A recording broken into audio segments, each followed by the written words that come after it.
요한복음 6장 1절에서 15절까지 말씀입니다. 요한복음 6장 1절부터 15절까지 교독하도록 하겠습니다. 제가 먼저 한 절 읽고 여러분들이 한 절 읽으시면 되겠습니다. 제가 먼저 읽겠습니다. 그 후에 예수께서 디베라의 갈릴리의 바다 건너편으로 가시매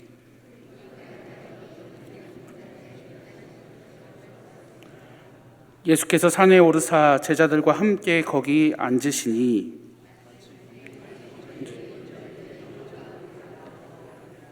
예수께서 눈을 들어 큰 무리가 자기에게로 오는 것을 보시고 빌립에게 이르시되 우리가 어디서 떡을 사서 이 사람들을 먹이겠느냐 하시니 말씀하시면 진이 어떻게 하실지를 아시고 빌립을 시험하여 빌립이 대답하되 각 사람으로 조금씩 받게 할지라도 200데나리온의 떡이 부족하리이다. 요한하고 시몬 베드로의 안드레가 여기 한 아이가 있어 보리떡 5개와 물고기 2마리를 가지고 있나이다. 그러나 그것이 이 많은 사람에게 얼마나 되겠사옵나이까? 예수께서 이르시되 사람 함께하라 하시니 그곳으로 전디가 사람들이 앉으니 수가 5,000명쯤 되시다. 예수께서 떡을 가져 축사하신 후에 앉아 있는 자들에게 나눠주시고 물고기도 그렇게 그들의 원대로 주시니라.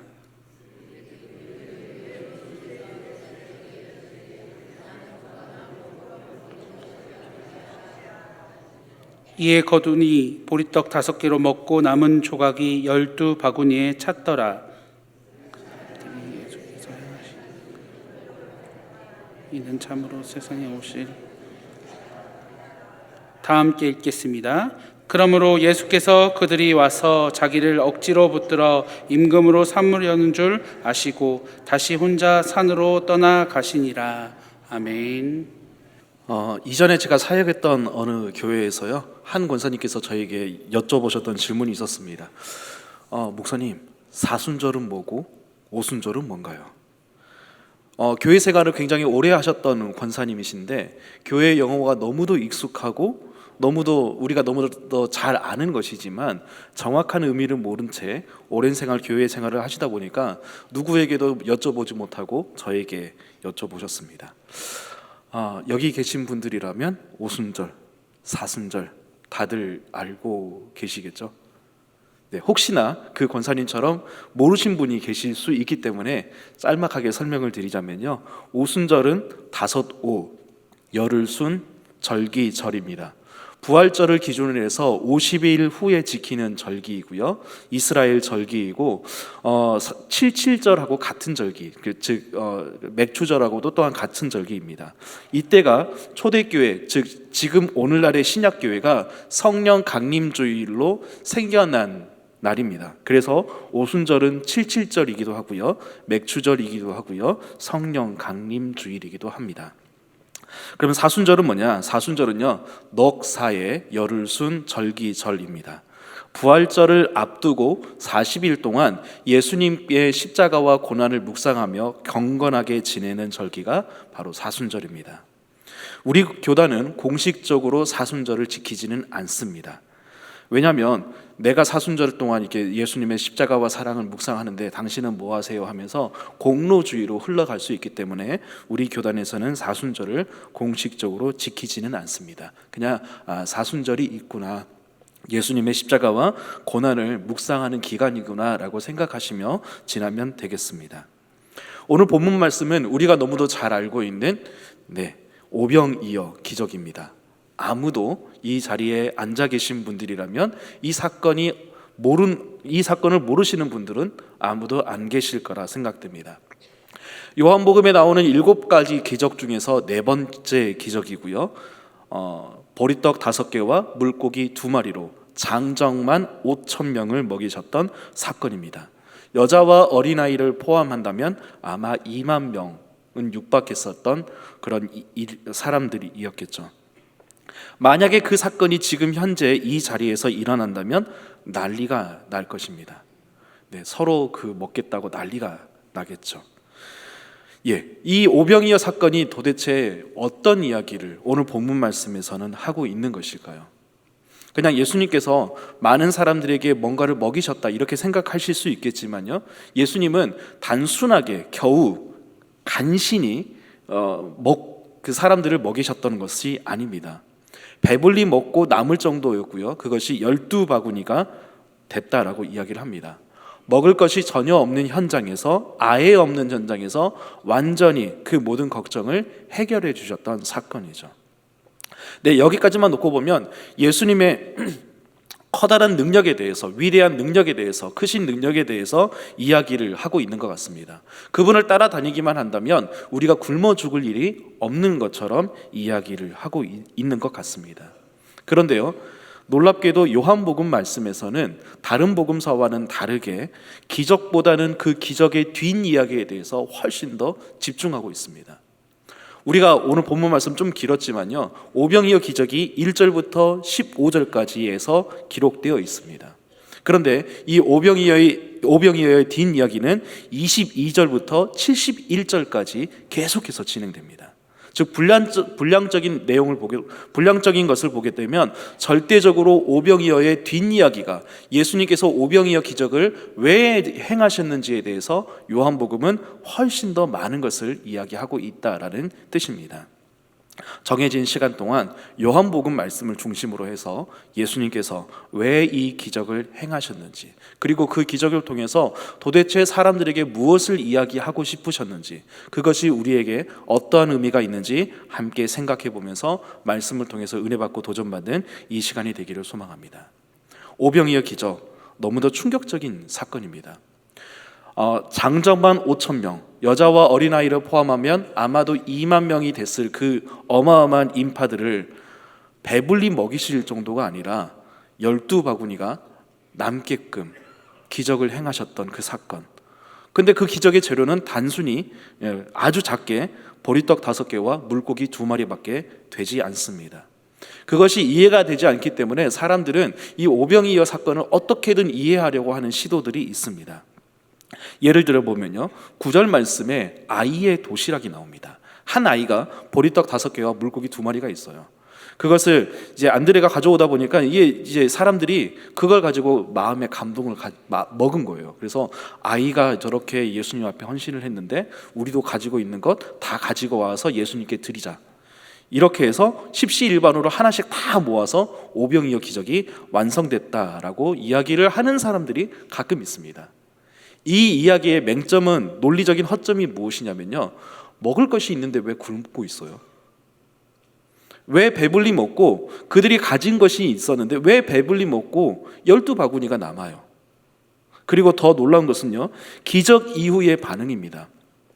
사람들은 예수님을 왕으로 삼으려고 했습니다. 그리고 다음 날에도 예수님을 찾아다닙니다. 도대체 그 도시락을 사람들이 먹을 것을 다 가지고 있는 상황에서 모아서 그런 기적을 행하셨다라고 한다면, 그 기적이 이루어졌다라고 한다면 사람들의 이런 반응이 없었겠죠. 우리는 성경을 기록된 그대로 믿어야 합니다. 사람들은 가끔 이해가 되지 않기 때문에 타협하려고 하는 시도들이 있습니다. 예를 들어 보면 창세기 5장 말씀을 보시게 되면 족보들이 쭉 나오고 있는데요, 그 족보에 열거되어 있는 사람들의 평균 수명이 900살입니다. 가장 오래 산 사람은 969세 무드셀라입니다. 가장 짧게 살았던 사람이 누구냐면 에녹이고요, 365세입니다. 그래서 사람들이 어떻게 생각하냐면, 그 시대의 사람들은 나이 계산을 잘못해서 1년 1살인데 10살씩 이렇게 계산했다. 그래서 900살이면 10으로 나누면 90세 정도 되니까 그 정도 되겠다라고 생각을 하는 사람들이 가끔 있어요. 그런데 그렇게 해석하면, 그렇게 생각하면 뭐가 문제냐면요, 창세기 5장 21절부터 23절 말씀을 보시면 이렇게 나와 있습니다. 제가 읽어드리겠습니다. 에녹은 65세에 무드셀라를 낳았고, 무드셀라를 낳은 후 300년을 하나님과 동행하며 자녀를 낳았으며 그는 365세를 살았더라. 1년을 10년으로 계산한다, 10살로 계산한다라고 한다면 에녹은 무드셀라를 65세에 낳았습니다. 그 계산대로 한다면 6살 반에 아이를 낳아야 돼요. 사람이 900살 살았다고 믿는 것이 좋습니까? 아니면 10살도 안 된 아이가 아이를 낳았다라고 믿는 것이 더 타당합니까? 저희 딸이 지금 8살이거든요. 이 8살짜리 아이가 아이를 낳았다고요? 말도 안 되는 이야기죠. 성경은 있는 그대로 믿어야 합니다. 참고로 말씀드리자면 이 시대의 사람들은 900살 정도밖에 못 사는 거예요. 원래 하나님께서 사람을 만드셨을 때는 영원히 살 수 있는 가능성이 있게 만드셨습니다. 살다가 아프면 생명나무 열매 따먹으면 돼요. 병들고 아프고 죽을 것 같으면 동산나무 한가운데 있는 생명나무를 따먹으면 됩니다. 그런데 그게 이해가 안 되니까, 거기서 쫓겨난 이후에 이해가 안 되니까 적당하게 타협하려고 하니 이상한 문제점이 생기는 거예요. 성경은 있는 그대로 믿어야 합니다. 오늘 본문 말씀도 마찬가지입니다. 먹을 것이 없는 상황, 불가능한 그 상황, 보잘것없는 보리떡 5개와 물고기 2마리로 장정만 5,000명, 여자와 어린아이를 포함하면 2만 명이 넘는 사람들을 배불리 먹이시고 남기신 사건입니다. 그 충격이 컸기에 사람들은 예수님을 왕으로 세우려고 합니다. 다음 날에도 예수님을 따라다닙니다. 혹시나 먹을 것이 또 있을까 봐. 네, 그만큼 오병이어 사건은 큰 사건이었다라는 것이죠. 질문을 드려보겠습니다. 그러면 예수님은 왜 오병이어 기적을 행하셨을까요? 사람들이 배가 고파서요? 많이 모여서요? 그들을 불쌍히 여겨서요? 네, 물론 맞습니다. 그것도 맞지만 요한복음에서는 그게 좀 달라요. 요한복음에서는 오병이어 기적이 아까도 말씀드렸지만 1절부터 15절까지 오병이어 기적이 나온다라고 한다면 오병이어 기적을 왜 행하셨는지에 대해서는 22절부터 71절까지에 대해서 나오고 있습니다. 즉 오병이어의 뒷이야기가 훨씬 더 중요하다는 거예요. 자, 오병이어 기적을 왜 행하셨는지 조금 더 깊이 보겠습니다. 6장 14절부터 15절 말씀 우리 함께 읽어보겠습니다. 시작. 그 사람들이 예수께서 행하신 이 표적을 보고 말하되 이는 참으로 세상에 오실 그 선지자라 하더라. 그러므로 예수께서 그들이 와서 자기를 억지로 붙들어 임금으로 삼으려는 줄 아시고 다시 혼자 산으로 떠나가시니라. 아멘. 오병이어의 기적의 어마어마한 사건이 지금 사람들의 눈앞에, 그들의 눈앞에 펼쳐졌습니다. 그들은 배불리 먹었습니다. 그리고 12바구니가 남았습니다. 그러자 사람들의 반응이 이것입니다. 아, 예수님은 세상에 오실 그 선지자다. 그냥 선지자 아니에요. 그 선지자다. 하나님께서 예언하셨던 구약의 선지자들이 그토록 예언했던 그 선지자다라고 사람들이 고백을 합니다. 고백을 했다면, 그렇게 믿었다라고 한다면 그분의 말씀을 들어야 하지 않아요? 왜 그분을 왕으로 세우려고 해요? 그분만 따라다니면 먹을 게 생길 것 같아서 그런 거죠. 심지어요 6장 25절부터 26절까지 말씀을 보시게 되면 예수님을 찾기 위해서 사람들은 눈에 불을 켜고 있습니다. 제가 읽어드리겠습니다. 바다 건너편에서 만나 랍비여 언제 오셨나이까 하니 예수께서 대답하여 이르시되 내가 진실로 진실로 너희에게 이르노니 너희가 나를 찾는 까닭은 표적을 본 까닭이 아니요 떡을 먹고 배부른 까닭이로다. 아멘. 예수님은 이 사람들에게 직접적으로 말씀하십니다. 너희들이 나를 찾는 것은 내 말씀을 믿고 이 표적을 보아서가 아니라 먹고 배불렀기 때문이다. 혹시나 또 예수님께서 기적을 행하실까 봐 이런 것을 보고서 사람들이 지금 눈에 불을 켜고 예수님을 찾아다닌 거예요. 사진을 한번 보여주시면 감사하겠습니다. 네, 이 사람들이 얼마나 미친 듯이 예수님을 찾아다녔는지 좀 보여드리면요. 오병이어 기적은 저기 벳세다라고 배에 있는 그 그림이잖아요. 저기에서 이루어졌습니다. 그리고 예수님은 사람들을 흩어보내세요. 그리고 저 장소에서 예수님은 기도하십니다. 제자들을 가버나움으로 건너가게 하려고 하시는데 풍랑이 일어요. 그래서 예수님께서 물 위를 걸어서 배에 오르시고 가버나움으로 가려고 하는데 풍랑 때문에 게네사렛에 도착합니다. 사람들은 어떻게 했냐면요, 벳세다에서 기적이 일어났기 때문에 예수님께서 제자들이 지금 배 타고 어디 흩어지는 거 알고 있기 때문에 저 주변을 샅샅이 찾아다닌 거예요. 그러다가 예수님께서 게네사렛에서 가버나움 회당으로 들어가시니까 그때 사람들이 예수님을 만나면서 랍비여 언제 오셨나이까 이렇게 말하는 겁니다. 즉 사람들은 벳세다, 게네사렛, 가버나움을 이리저리 훑어다니면서 밤새도록 예수님을 찾아다녔던 거예요. 예수님을 믿어서가 아닙니다. 예수님께서 기적을 베푸셨기 때문에, 그분을 따라다니면 배불리 먹을 수 있기 때문에 또 배불리 먹고 싶어서 예수님을 찾아다녔던 것이죠. 다시 한번 질문을 드려보겠습니다. 예수님께서 정말로 그들에게 다시 한번 오병이어와 같은 기적을 행하셨다라고 한다면 그들이 예수님 믿을까요? 정말로 먹을 것에 혈안이 됐던 사람들입니다. 결코 기적을 봤다라고 해서 예수님을 믿는 사람들이 아닙니다. 더 큰 거 주세요, 더 먹을 거 주세요라고 요청할 사람들이 바로 그 사람들인 거죠. 사람들이 얼마나 황당한 요구를 하냐면요, 6장 30절부터 31절 말씀을 보시면 이렇게 나옵니다. 우리 같이 읽어보겠습니다. 그들이 묻되 그러면 우리가 보고 당신을 믿도록 행하시는 표적이 무엇이니까, 하시는 일이 무엇이니까? 기록된 바 하늘에서 그들에게 떡을 주어 먹게 하였다 함과 같이 우리 조상들은 광야에서 만나를 먹었나이다. 이 사람들은 지금 두 가지를 요구합니다. 당신을 믿을 만한 증거를 주세요. 모세처럼 만나를 먹을 것을 우리에게 주세요. 이 두 가지를 요구하는 겁니다. 우리가 14절 말씀에서 읽었잖아요. 그 선지자로 그들이 믿었더라. 그 믿음 어디 갔습니까? 그 고백 어디 갔습니까? 또 만나 주시래요. 그러면 하나님께서 이스라엘 백성들에게 만나를 주셨던 이유는 무엇입니까? 이스라엘 백성들의 배고픔을 해결하기 위함이죠. 광야에서 그들이 먹을 것이 없기 때문에 하나님께서 그들에게 날마다 만나를 주시면서 그 이스라엘 백성들을 먹이셨습니다. 그런데 만나를 주신 진짜 목적은 신명기 8장 4절 말씀을 보시게 되면 하나님의 말씀으로 산다는 것을 알려주시기 위해서 만나를 주셨다라고 하나님께서 말씀하십니다. 즉 하나님께서 이스라엘 백성들에게 만나를 주셨던 진짜 이유가 무엇이냐면, 이 광야에서도 하나님의 말씀을 믿고 그 말씀대로 살면 얼마든지 이 광야에서도 살 수 있다는 것을 가르쳐 주시는 거예요.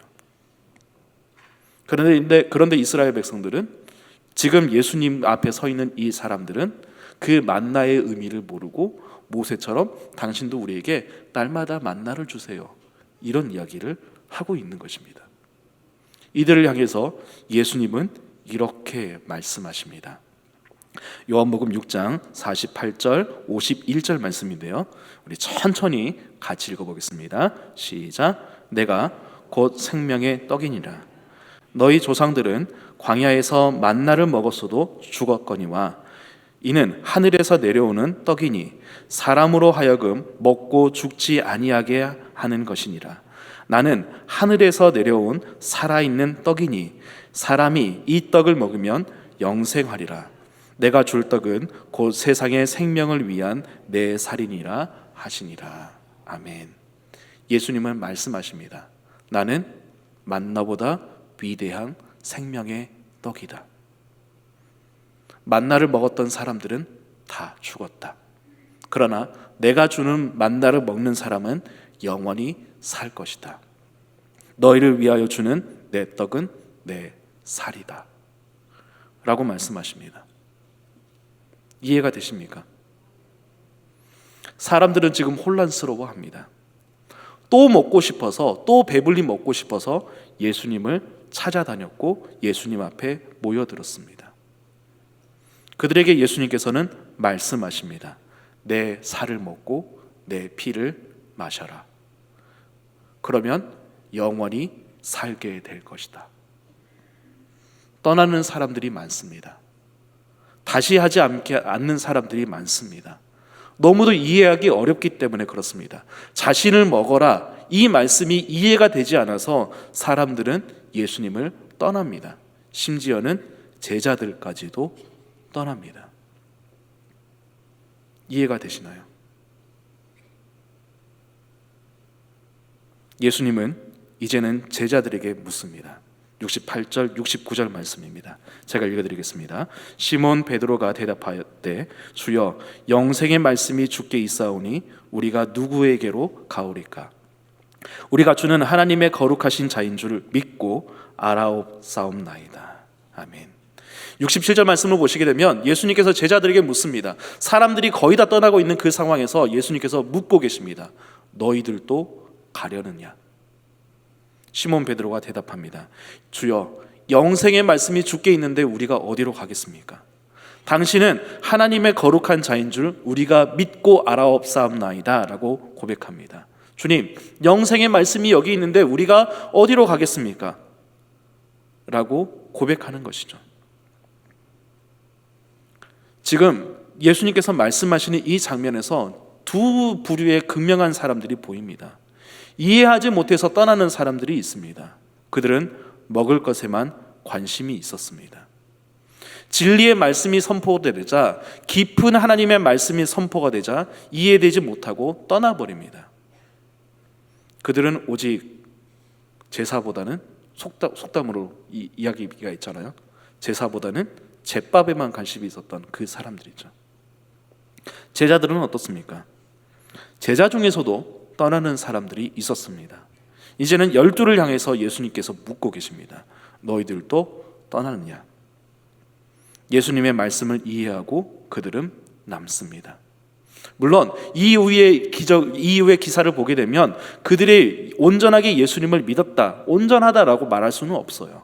여전히 실수하고 여전히 넘어지는 그런 상황 가운데 있지만 그래도 예수님을 계속해서 따릅니다. 자, 그러면 요한복음에서 이제 다시 한번 종합해 보겠습니다. 요한복음에서 오병이어 기적을 행하셨던 그 이유가 무엇입니까? 첫 번째로는요, 만나와의 연관성이 있습니다. 만나는 배고픔을 해결하기 위해서도 있지만 보다 더 깊은 의미로 하나님의 말씀으로 살아야 한다는 것을 가르쳐 주시기 위함입니다. 오병이어 기적도 마찬가지죠. 사람들이 배가 고팠습니다. 그러나 예수님께서 내 살을 먹어라, 내 피를 마셔라, 그러면 영원히 산다라는 것을 알려주시기 위해서 그 기적을 행하셨습니다. 만나를 먹었던 사람들은 죽었습니다. 그러나 예수님께서 주시는 그 생명의 떡을 먹는 사람들은 영원히 살게 될 것이라고 예수님께서 말씀하십니다. 참 생명의 떡이신 예수님은 계속해서 말씀하시죠. 내 살은 생명의 떡이고 내 피는 참된 음료다. 내 살을 먹고 내 피를 마셔라 라고 말씀하십니다. 머릿속에 뭔가 계속해서 생각나지 않으신가요? 뭔가 계속해서 어디서 많이 들었던 거 생각나지 않으신가요? 네, 맞습니다. 성만찬이 생각이 나죠. 오늘 본문 말씀입니다. 요한복음 6장 4절 말씀. 요한복음 6장 4절 말씀 함께 읽어보겠습니다. 시작. 마침 유대인의 명절인 유월절이 가까운지라. 아멘. 사복음서에 모두 다 오병이어 기적이 나오지만 유월절에 이 오병이어 기적을 행하셨다라고 말씀하는 복음서는 요한복음이 유일합니다. 즉 요한복음에서는 예수님께서 오병이어 기적을 유월절에 행하셨다라고 말씀하시는 거예요. 우리는 흔히 유월절 어린 양으로 예수님을 표현합니다. 많이 이야기합니다. 단순한 관용구가 아닙니다. 예수님은 실제로 유월절에 십자가를 지셨습니다.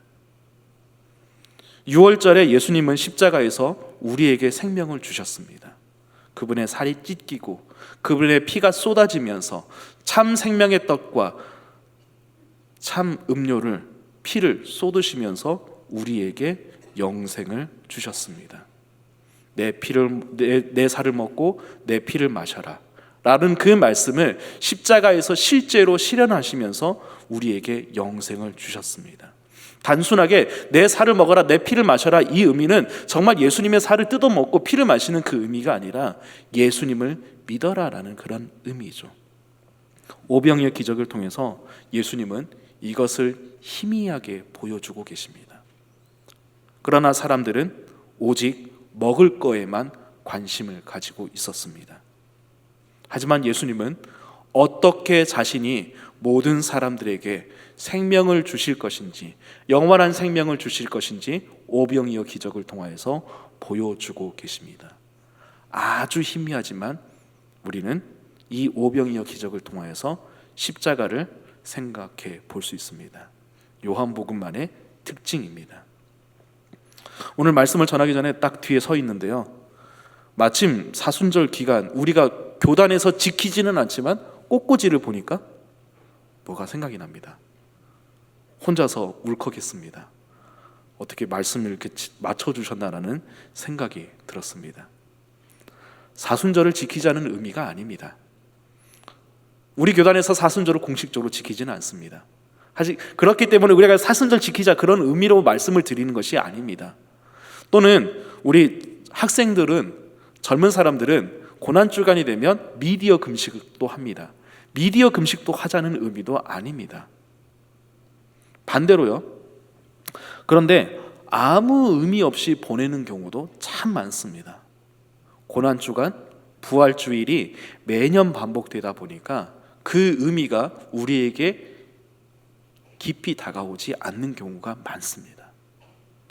예수님의 십자가와 고난과 부활을 우리는 얼마나 많이 묵상하나요?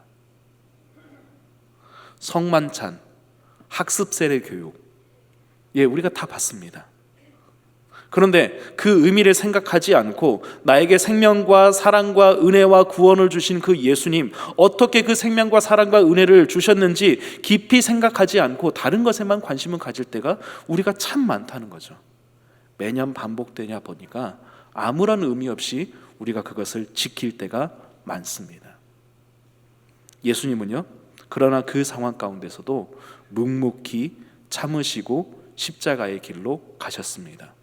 부당한 일, 억울한 일, 불법적인 일을 다 당하고 심지어 제자들에게 배신까지도 당하셔도 우리를 구원하시기 위해서, 살리시기 위해서, 사랑하시기 위해서, 말씀을 성취하시기 위해서 묵묵히 그 십자가의 길로 가셨습니다. 우리는 그 십자가, 고난, 부활 얼마나 많이 묵상하고 있습니까? 사람들처럼 다른 것에만 관심을 가지고 있지는 않은지 우리가 깊이 생각해 보는 우리가 되기를 소망합니다. 네, 사순절은 이미 시작이 됐습니다. 지키자는 의미가 아닙니다. 그 의미를 생각해 봅시다. 예수님의 십자가를 깊이 묵상해 보고 얼마나 크신 사랑을 우리에게 베풀어 주셨는지, 짧은 시간이었지만 오병이어 기적을 통하여서도 그 흔적이 보이고 있는데 우리가 이 고난, 예수님의 십자가를 깊이 생각해 보면서 이전보다 예수님을 더 많이 사랑하는 우리 모두가 될 수 있기를 간절히 소망합니다. 기도하겠습니다. 하나님 감사합니다. 희미하지만 오병이어를 통하여서 예수님께서 어떻게 우리에게 생명을 주시고자 하시는지 짧은 시간 살펴보았습니다. 사람들은 예수님께서 행하신 그 기적 자체에만 관심을 가지고 먹을 것에 혈안이 되어서 예수님을 따라다녔습니다. 그러나 예수님은 그들에게 그 오병이어 기적을 통하여서 참 생명과 참 생명의 떡과 그리고 피를 쏟아주시는 것을 알려주시며 우리에게 어떻게 영생을 주실 것인지에 대해서도 희미하게 보여주셨습니다. 주님, 우리가 그 예수님의 십자가와 고난과 부활을 깊이 묵상해 보는 저희들 될 수 있도록 도와주시옵소서. 얼마나 크신 사랑을 우리에게 베풀어 주셨는지, 얼마나 큰 사랑을 우리에게 베풀어 주셨는지 깊이 생각해 보는 저희들 될 수 있도록 도와주셔서 이전보다도 예수님을 더 많이 사랑하는 우리 모두가 될 수 있도록 도와주시옵소서. 감사드리며 예수님의 이름으로 기도합니다.